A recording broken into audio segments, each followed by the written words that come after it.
दोस्तों नमस्कार। आज मैं फिर हाजिर हूँ धर्मपाल जी की श्रद्धांजलि के अगले एपिसोड के साथ। दोस्तों, शोले एक ऐसी फिल्म थी जिसने सिर्फ पर्दे पर ही नहीं बल्कि पर्दे के पीछे भी संघर्ष, टकराव, प्यार, नाराज़गी और हादसे और किस्मत के अद्भुत खेल खेले। आज मैं आपको शोले की कहानी नहीं सुनाऊंगा बल्कि शोले के पीछे की कुछ और रोचक, दिलचस्प और सच्ची कहानियां सुनाऊंगा जो कम ही लोगों को पता है। संभा और कितने आदमी थे, मैकमोहन की अमर कहानी।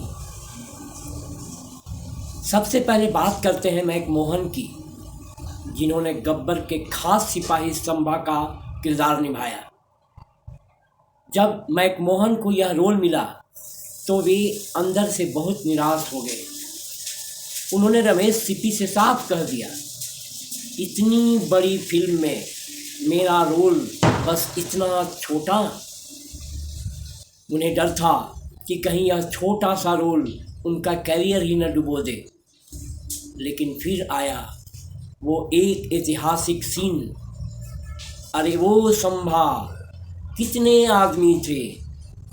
दोस्तों, जब मैकमोहन ने सिनेमा हॉल के बाहर लोगों को उनके डायलॉग अरे वो संभा, कितने आदमी थे बोलते हुए सुना और हॉल में जाकर जब मैकमोहन ने खुद को पर्दे पर देखा तो उनकी आंखें भर आई।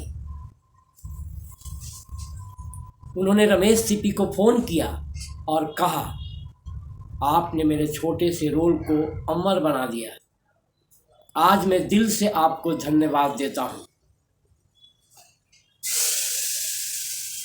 आज भी संभा का नाम आते ही कितने आदमी थे अपने आप याद आ जाता है। ये हाथ मुझे दे दे ठाकुर, जो सीन कभी रिलीज नहीं होना था। दोस्तों, आज शोले का सबसे ताकतवर सीन माना जाता है, ये हाथ मुझे दे दे ठाकुर। लेकिन बहुत कम लोग जानते हैं कि यह सीन सेंसर बोर्ड ने काट दिया था। असल एंडिंग में गब्बर ठाकुर को मार देता है। सेंसर बोर्ड ने आपत्ति जताई और कहा, कानून अपने हाथ में लेने की इजाज़त नहीं दी जा सकती। मजबूरी में रमेश सिप्पी को एंडिंग बदलनी पड़ी और यहीं से शोले को एक सामाजिक संदेश देने वाली क्लासिक फिल्म का दर्जा मिला। धर्मेंद्र और खतरनाक स्टंट। धर्मेंद्र असल ज़िंदगी में बेहद मस्तमौला इंसान थे, लेकिन कैमरे के सामने वे पूरी तरह समर्पित कलाकार थे। शोले की शूटिंग के दौरान उन्होंने कई खतरनाक स्टंट खुद किए बिना किसी बॉडी डबल के। एक सीन में घोड़े से गिरते वक्त उन्हें गंभीर चोट भी लगी, लेकिन उन्होंने शूटिंग रोकने से मना कर दिया।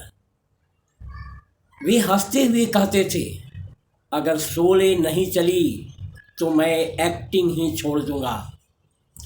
इतिहास गवाह है, शोले ने धर्मेंद्र को सिनेमा का अमर सितारा बना दिया। अब आती है अमिताभ बच्चन और जया भादुड़ी की अनसुनी कहानियाँ, प्यार और शादी और सादगी। बहुत कम लोग जानते हैं कि शोले की शूटिंग से पहले ही अमिताभ बच्चन सुपरस्टार बन चुके थे। फिल्म जंजीर रिलीज हो चुकी थी और बॉक्स ऑफिस पर धमाल मचा रही थी। अपनी सफलता की खुशी में अमिताभ जी जया जी के साथ लंदन घूमना चाहते थे। जब उन्होंने यह बात अपने पिता हरिवंश राय बच्चन जी से कही तो उन्होंने साफ कहा, पहले शादी करो फिर साथ घूमने जाओ।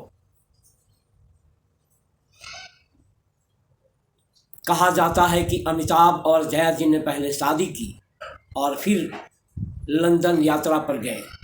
यह कहानी उनके सादे और संस्कारी रिश्ते को दर्शाती है। बसंती, हेमा मालिनी और घोड़े का डर। बसंती का रोल आसान नहीं था। पहले कई अभिनेत्रियों पर विचार हुआ, लेकिन रमेश सिप्पी संतुष्ट नहीं हुए। आखिरकार हेमा मालिनी को चुना गया, लेकिन एक मुश्किल थी। हेमा जी को घोड़े से डर लगता था। शूटिंग के दौरान हर टेक में उनका डर साफ झलकता था। पसीना छूट जाता था, लेकिन उन्होंने हार नहीं मानी। आज वही बसंती हिंदी सिनेमा की सबसे चुलबुली, सबसे यादगार लड़की मानी जाती है। महबूबा महबूबा, एक रात का जादू। दोस्तों, महबूबा महबूबा गाना सिर्फ एक ही रात में शूट किया गया था। टीम थकी हुई थी, लाइट्स सीमित थी, लेकिन आर.डी. बर्मन की धुन और हेलन का नृत्य कुछ ऐसा जादू ले आया कि यह गाना आज भी लोगों को झूमने पर मजबूर कर देता है। शोले की धीमी शुरुआत और ऐतिहासिक सफलता। जब शोले रिलीज हुई तो पहले हफ्ते इसे फ्लॉप घोषित कर दिया गया था।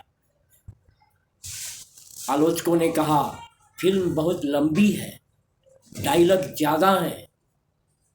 लेकिन दोस्तों, जनता ने धीरे धीरे इसे अपनाया और फिर सिर पर बैठा लिया।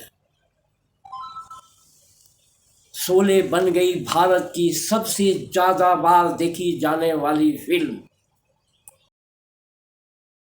दोस्तों, अमिताभ बच्चन और धर्मेंद्र दोनों बड़े सितारे थे। कभी कभी स्क्रीन स्पेस को लेकर बहस भी हुई, लेकिन कैमरे के सामने उनकी दोस्ती ने इतिहास रच दिया। वीरू और जय की दोस्ती आज भी मिसाल है। दोस्तों, शोले सिर्फ एक फिल्म नहीं है, यह सिखाती है कि छोटा रोल भी अमर हो सकता है, धीमी शुरुआत भी इतिहास बना सकती है, और सच्ची मेहनत कभी बेकार नहीं जाती। आज भी जैसे ही कोई कहता है, कितने आदमी थे, सुनने वाला हर कोई मुस्कुरा देता है। दोस्तों, शोले हमें सिखाती है, किस्मत वही बदलता है जो आखिरी सीन तक डटा रहता है। इसी उम्मीद के साथ मैं अपनी बात यहीं समाप्त करता हूँ। धन्यवाद। जय